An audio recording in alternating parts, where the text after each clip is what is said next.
Merci Madame la Présidente. Merci à vous pour votre intervention. L'artificialisation des espaces agricoles et naturels progresse plus modérément depuis quelques années, mais son niveau toutefois sur les sols non bâtis reste très soutenu. Ce sont en moyenne 55 000 hectares qui sont artificialisés chaque année. Les chambres d'agriculture peuvent réaliser des documents d'urbanisme et d'études agricoles pour le compte des collectivités. Elles s'emploient à favoriser une meilleure prise en compte de l'activité agricole dans les politiques publiques locales et à conseiller les auteurs de celles-ci sur une gestion économe du foncier. Elles sont également présentes aux différents stades de la planification urbaine.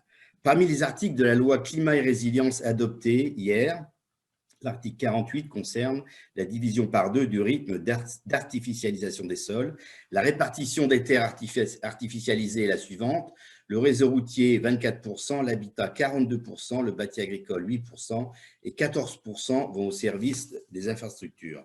Si aucune mesure n'est prise, ce sont 280 000 hectares d'espace naturel supplémentaires qui seront artificialisés d'ici 2030, soit un peu plus que la superficie du Luxembourg.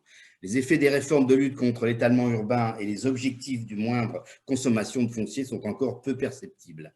Toutefois, on note que les mesures prises contre cette artificialisation ne sont pas toujours partagées par certains élus ainsi que par les populations. En effet, certains maires souhaitent conserver la possibilité de développer l'habitat, notamment par la réalisation de lotissements.